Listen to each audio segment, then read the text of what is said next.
I unlocked the door and found my bags stacked by the wall like unwanted furniture at a garage sale. 23 years of marriage, and this is how it ends, with my clothes folded neatly in suitcases I hadn't packed. Helena stood in the hallway, her lawyer posture perfect as always. Hair pulled back in that severe bun she wore when delivering bad news to clients. She looked at me like I was a trespasser in my own home. He's here, he's staying. You're leaving, she said. One sentence. No explanation, no discussion, no emotion. Just a verdict delivered with the cold precision of a judge sentencing a criminal. I could hear movement in the kitchen. Heavy footsteps, the refrigerator opening, someone making themselves comfortable. Becca sat on the stairs, staring at her phone, refusing to meet my eyes. My 19-year-old daughter, who used to run to the door when I came home from the shop, now acted like I was invisible.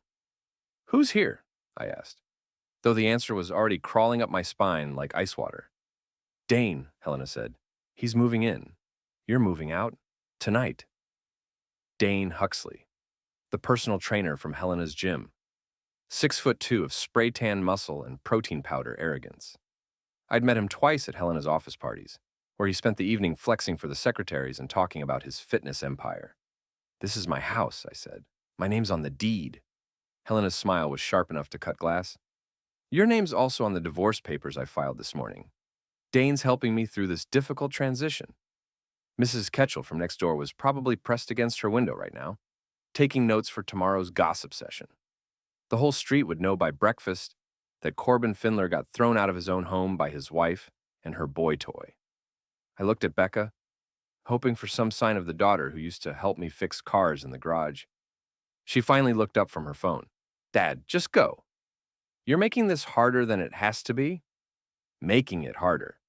Like I was the problem. Like I was the one who brought a stranger into our home and threw out the man who'd been paying the mortgage for 2 decades. Fine, I said. I'll pack a few things. Already done, Helena said, gesturing to the suitcases. Everything you need for a few weeks at a motel. A few weeks? She had this planned down to the timeline. Probably had spreadsheets and contingency plans. Helena never did anything without a strategy. I picked up the nearest suitcase. It felt light. Too light. Where are my tools, my work clothes? In the garage. You can get them when you pick up your truck. My truck. The Ford I'd been restoring for 3 years. The one Dane was probably already planning to drive around town like he owned it.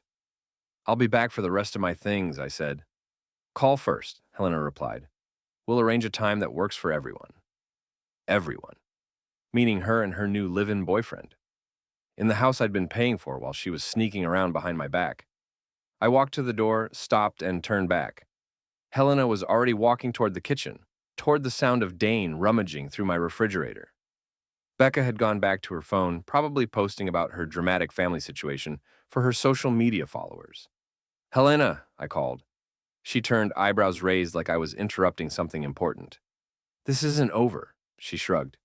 Actually, Corbin, it is. You just haven't accepted it yet. I walked out into the drizzly October night, threw my suitcase in the back of my work van, and drove exactly 2 blocks.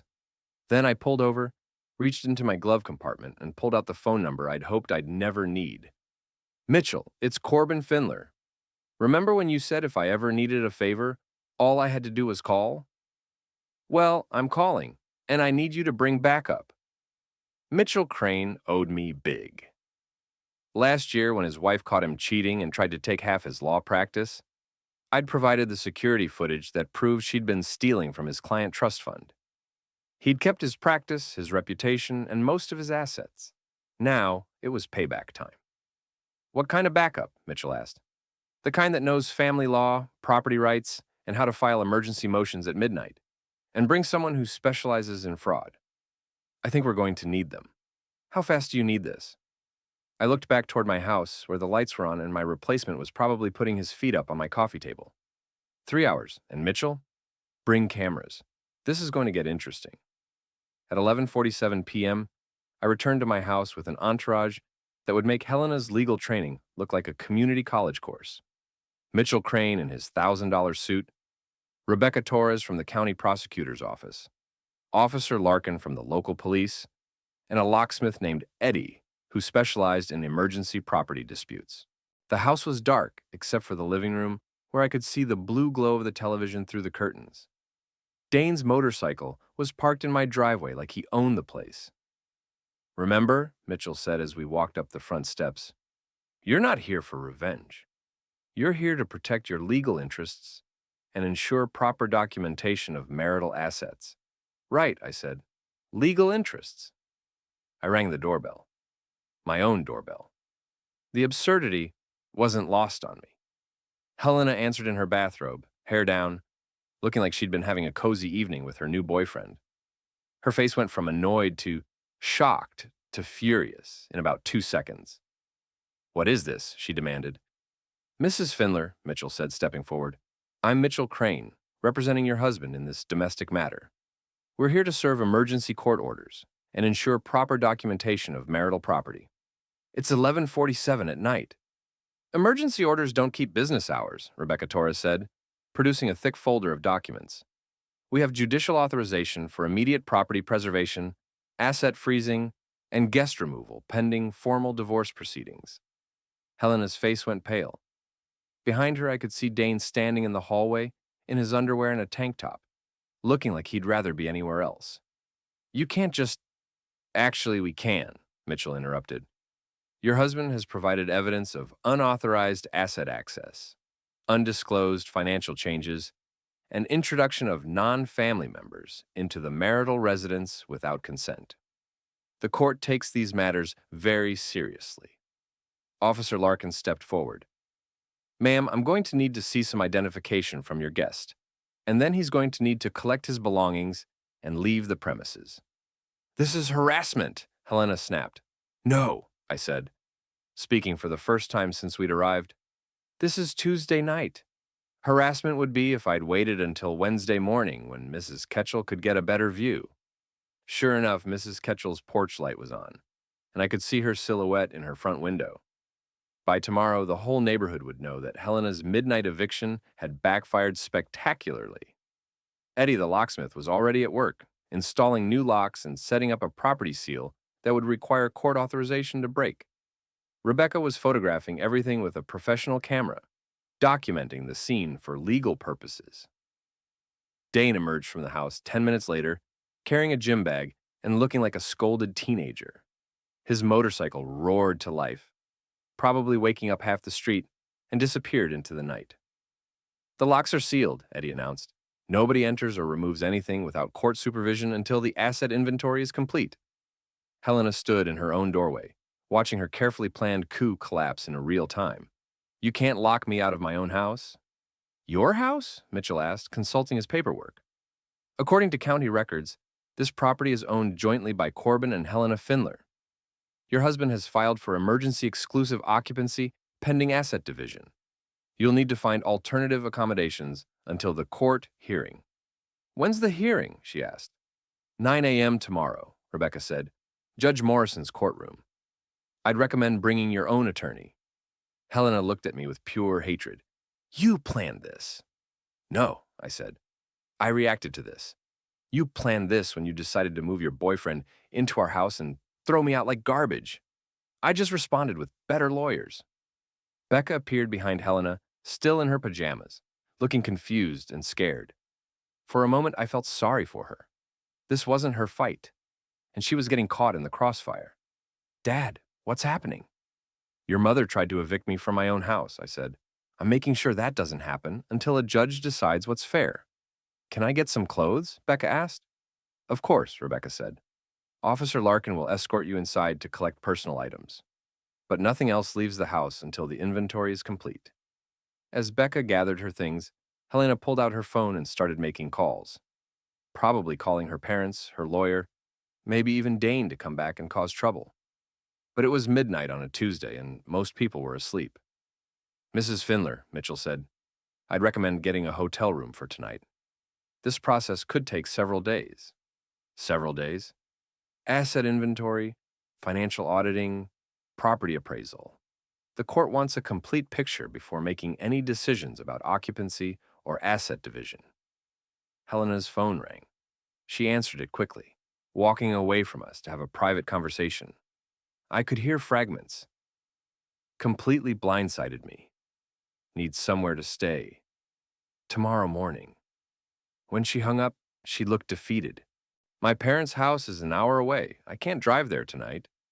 There's a Holiday Inn Express about 10 minutes from here, Officer Larkin suggested. Clean, safe, reasonable rates. The same Holiday Inn Express where Helena had been meeting Dane for the past 6 months. According to the credit card statements I'd been quietly collecting, the irony was perfect. Fine, Helena said, but this isn't over, Corbin. You can't just steal my house because you're having a midlife crisis. I'm not stealing anything, I said. I'm protecting what's mine until a judge decides what's yours. There's a difference. As Helena and Becca drove away in Helena's car, which would be flagged and tracked by morning thanks to Rebecca's paperwork, I stood in my driveway with my legal team, watching the neighborhood slowly return to quiet. Phase 1 complete, Mitchell said. Tomorrow, we start Phase 2. What's Phase 2? Mitchell smiled. Asset investigation, financial auditing, and discovery of any other surprises your wife might be hiding. I looked at my house, now officially under court protection, with new locks and legal seals that would keep anyone from playing games with my property. Bring it on, I said. The next morning, I sat in Judge Morrison's courtroom, watching Helena's hastily hired attorney try to explain why his client should be allowed to move strange men into the marital home without her husband's consent. Attorney Bradley Hoffman was young, expensive, and clearly unprepared for the level of documentation Mitchell had brought to court. Helena sat beside him, looking like she'd slept in her car, which she probably had after the Holiday Inn Express turned out to be fully booked. Your Honor, Hoffman said, my client was simply exercising her right to have guests in her own home. Mr. Findler's response was excessive and punitive. Guests? Judge Morrison asked, looking over her reading glasses. According to the documentation provided by Mr. Findler's counsel, Mr. Huxley had been residing in the marital home for several days and had moved personal belongings into the master bedroom. That sounds less like a guest and more like a cohabitation arrangement. Helena whispered something urgent to her attorney. He nodded and stood up again. Your Honor, my client was seeking emotional support during a difficult time in her marriage. In the master bedroom? The judge asked dryly. Mr. Crane, what's your client's position? Mitchell stood up with the confidence of a man holding 4 aces. Your Honor, we believe Mrs. Findler's actions constitute abandonment of the marriage, unauthorized asset access, and potential fraud. We're requesting continued exclusive occupancy for Mr. Findler, pending a full investigation. What kind of investigation? Financial records, property documentation, and verification of income sources. We have reason to believe there may be undisclosed assets or debts that could affect property division. Helena's face went white. Bingo! Judge Morrison reviewed the paperwork for several long minutes, while the courtroom stayed silent. Finally, she looked up. I'm granting Mr. Findler exclusive occupancy of the marital residence pending completion of financial discovery. Mrs. Findler, you'll have supervised access to collect personal belongings, but no overnight stays until this matter is resolved. Next hearing is scheduled for 2 weeks from today. 2 weeks? Helena stood up. Your Honor, I have nowhere to live. That's unfortunate, Mrs. Findler, but you should have considered that before attempting to unilaterally change the living arrangements. Perhaps your friend Mr. Huxley can provide accommodation. As we left the courthouse, Helena cornered me in the parking lot. You're enjoying this, aren't you? Actually, yes, I said. For the first time in months, I feel like I'm not the only one playing by the rules. What's that supposed to mean? It means I know about the credit cards, Helena. The hotel receipts, the cash withdrawals, the mysterious deposits in your personal account. Should I keep going? Her face told me everything I needed to know. She'd been sloppy, and now she was caught. We'll see how much you're enjoying this when my attorney gets finished with you, she said. Looking forward to it. That afternoon, I met with Rebecca Torres at her office downtown. She'd spent the morning pulling financial records, and the picture they painted was fascinating. Your wife's been busy, Rebecca said, spreading documents across her desk. 3 credit cards you didn't know about, all maxed out. A personal checking account with irregular deposits. And here's the interesting part. She's been claiming you as financially abusive on loan applications. What? Look at this. She showed me a credit application from 2 months ago. She's claiming you control all the finances, give her no access to money, and that she fears for her safety. She used that to get a $15,000 personal loan. That's completely false. She has access to all our accounts. She makes more money than I do. I know. That's what makes this fraud. She's been building a narrative of financial abuse to justify hiding assets and taking on debt. The question is, what was she planning to do with the money? I thought about Dane's new motorcycle, his expensive clothes, the talk about his fitness empire. I think I know where some of it went. We'll need proof, bank records, receipts, anything that shows she was using marital funds to support her boyfriend. What about the house? Can she still try to force a sale? Not with this much fraud in play. If anything, you might end up with a larger share of the assets to compensate for her misconduct. That evening, I sat in my quiet house, my house, and called my daughter. Becca, it's Dad. I can't talk long. Mom's really upset. I'm sure she is. Where are you staying? Grandma and Grandpa's house. It's awkward. They keep asking questions about you and Mom. What kind of questions? About money. About whether you were controlling or abusive. I told them no, but Mom keeps saying things. What kind of things? Becca was quiet for a moment. Dad, did you really lock Mom out of the house with no money and nowhere to go? Becca, your mother has access to her own bank accounts, her own credit cards, and her own income. She makes $60,000 a year. She's not homeless and broke. She's just not getting to play house with her boyfriend in our living room anymore. She said you were being vindictive. Maybe I am. But I'm also being honest. Can you say the same about your mother? Another long pause. I have to go. Grandma's calling for dinner. Becca, I love you. This fight is between your mother and me. It's not about you. I know, Dad. I love you too. After she hung up, I walked through the house, really looking at it for the first time in months. Helena's things were still everywhere. Her books, her pictures, her coffee mug in the kitchen sink. But Dane's presence was gone like he'd never existed. I opened the refrigerator and found his protein shakes, his energy drinks, his expensive organic everything. I dumped it all in the garbage. Then I opened a beer, my beer, in my house, and sat down to plan my next move. Because Helena was right about one thing. This wasn't over. It was just getting started. 2 days later, I was under the hood of a 2018 Camaro when my phone buzzed with a text from an unknown number. Your wife's at the Riverside Motel with her boyfriend. Room 237. Thought you should know. A friend.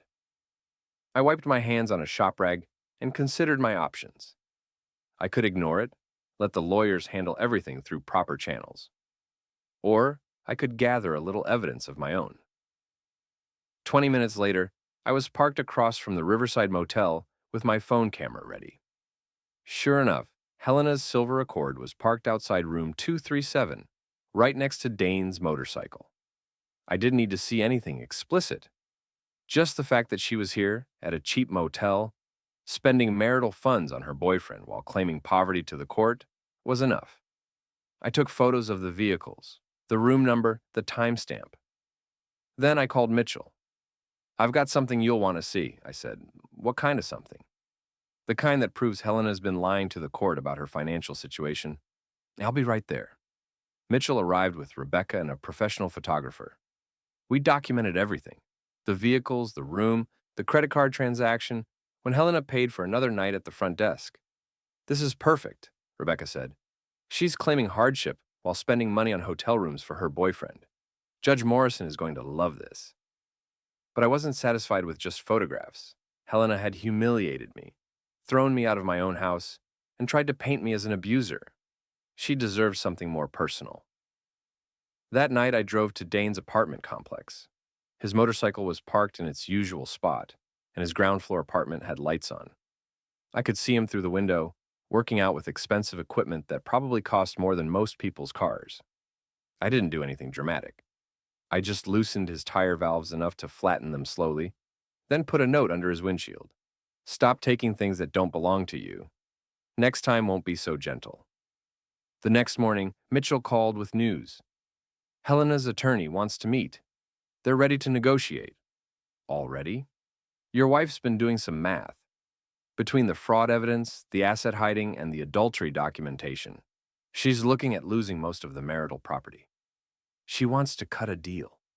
We met at Mitchell's office downtown. Helena arrived with Attorney Hoffman and a thick folder of what looked like financial records. She'd lost weight, and there were dark circles under her eyes. Corbin, she said as we sat down, we need to talk. That's what we're here for. Hoffman opened his folder.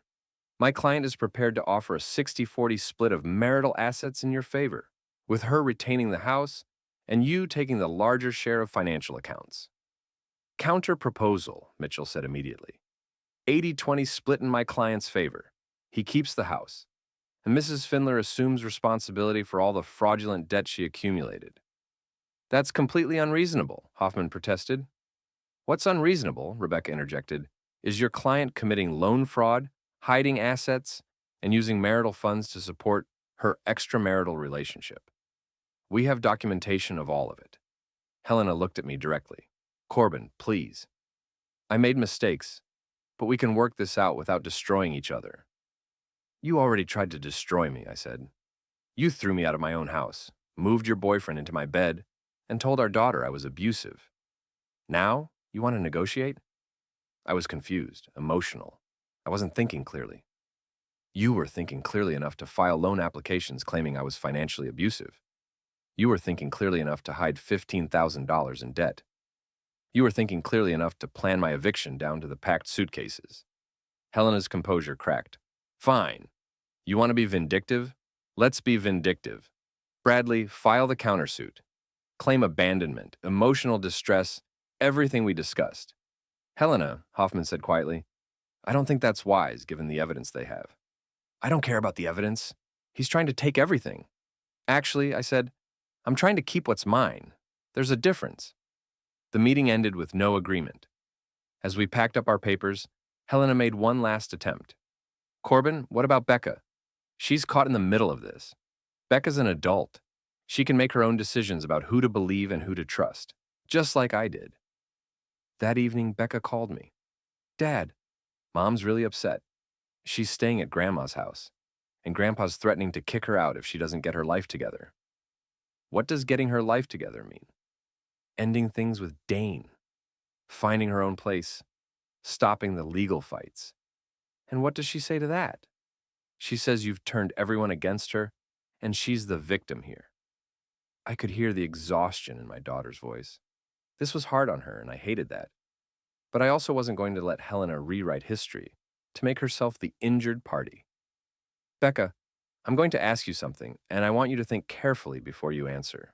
Okay, in the 6 months before this all happened, did your mother seem happy with our marriage? Did she act like someone who was trapped or afraid or being controlled? Long pause. No, Dad. She seemed distant, like she was planning something. That's because she was. She was planning to replace me with Dane and keep the house, the money, and the respectability. The only thing she didn't plan for was me fighting back. So what happens now? Now we let the lawyers finish what your mother started, and we see who's still standing when it's over. 3 weeks later, I got the call I'd been expecting. Mitchell's voice was grim. Helena's made her final offer. She wants to meet in person. Just the two of you. No lawyers, no mediators. Where? Your house. She says she has something to tell you that changes everything. I almost laughed. She wants to come to my house, the house she threw me out of, to tell me something that changes everything? That's what her attorney says. Corbin, be careful. This could be a setup for some kind of harassment claim. Let her come. But I'm recording everything. Helena arrived that evening in her father's car, looking smaller than I remembered. She stood on the porch for a long moment before knocking on the door of the house where she'd lived for 15 years. I let her in but didn't offer her a seat. The place looks good, she said, looking around. You've been taking care of it. It's my house. Of course I'm taking care of it. She sat down on the couch anyway, uninvited. Corbin, I need to tell you something. About Dane, about the money, about everything. I'm listening. It wasn't supposed to happen this way. The affair, it just developed. And then it got complicated. Complicated how? Helena took a deep breath. Dane's been blackmailing me. The loan money, the credit cards, all of it. He said if I didn't support his business ventures, he'd tell you about the affair and make it look like I was stealing from you. I stared at her.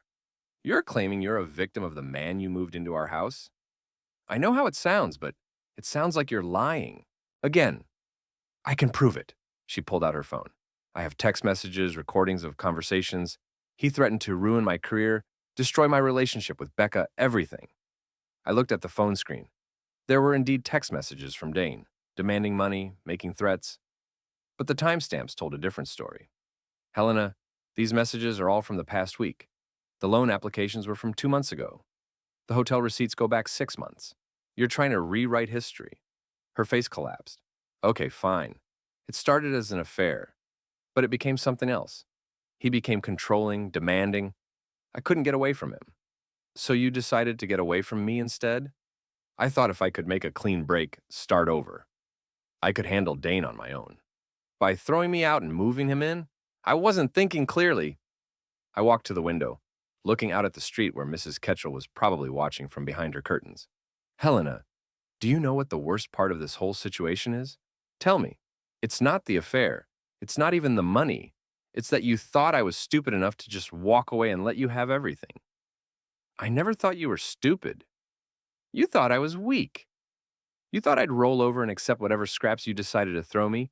You thought wrong. Helena stood up, and for a moment she looked like the woman I'd married 23 years ago. Confident, determined, ready to fight for what she wanted. So what happens now, Corbin? You take the house, the money, everything we built together, and I start over with nothing? You don't start over with nothing. You start over with the consequences of your choices. There's a difference. And Becca? What about our daughter? Becca's an adult. She'll figure out who her parents really are and make her own decisions about relationships. Helena walked to the door, then turned back. I loved you, you know. For most of our marriage, I really loved you. I know, I said. That's what makes this so much worse. After she left, I sat in my quiet house and thought about the conversation. Part of me wanted to believe her story about Dane's blackmail, about being trapped and scared. But the evidence didn't support it, and I'd learned not to trust Helena's version of events. The next morning, Mitchell called with the final settlement terms. She's agreed to everything. You keep the house, she takes responsibility for her fraudulent debts, and asset division is 70-30 in your favor. What changed her mind? I think she realized she was going to lose everything if this went to trial. Judge Morrison doesn't have much patience for financial fraud. And Dane? Apparently he's moved on to greener pastures. Someone with fewer legal complications. 2 days later, Helena came by to collect the last of her belongings. She was quiet, efficient, packing boxes like she was moving out of a rental apartment instead of the home where she'd lived for 15 years. Becca helped her, shooting me occasional looks that were hard to read. Angry, disappointed, sad. Maybe all three. Dad, she said as they loaded the last box into Helena's car. Are you happy now? I'm satisfied, I said. There's a difference. Mom says you'll probably sell the house. Too many memories. I looked at the house I'd fought so hard to keep. Your mother's wrong about a lot of things. This is my home. I'm not going anywhere. Helena appeared in the doorway, car keys in hand.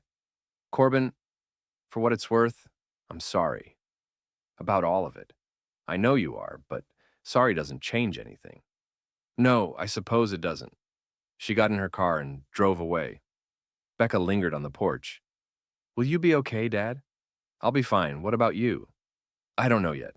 This whole thing, it's changed how I think about marriage, about trust, about everything. Good, I said. Maybe you'll make better choices than your parents did. After they left, I walked through the empty house, checking rooms that Helena had cleared out. The master bedroom looked strange without her dresser, her books, her pictures, but it felt peaceful too. I opened the windows to let in the October air, made myself a sandwich, and sat down to read the newspaper. My newspaper in my kitchen, in my house. Mrs. Ketchel knocked on the door around dinner time. Corbin, I wanted to check on you. I saw Helena moving out. I'm doing fine, Mrs. Ketchel. Thank you for asking. If you need anything, a home-cooked meal, someone to talk to, you just let me know. I appreciate that. She hesitated at the door. For what it's worth, I think you handled this whole situation with a lot of class. Not every man would have kept his dignity intact. After she left, I realized she was right. I had kept my dignity. I'd fought for what was mine, protected my interests, and refused to be a victim. Helena had tried to rewrite our story with herself as the heroine and me as the villain, but the truth had a way of surfacing. I poured myself a beer and sat on my front porch, watching the sun set over the neighborhood where I'd lived for 15 years. Tomorrow I'd go back to work at the shop, continue building the business I'd started from nothing. I'd call Becca and try to maintain a relationship with my daughter, despite the damage Helena had done. But tonight, I was just going to sit in my chair, on my porch, outside my house, and enjoy the quiet satisfaction of a man who'd refused to be pushed around. The controlled burn was complete. Everything that needed to go was gone, and everything worth keeping was still mine.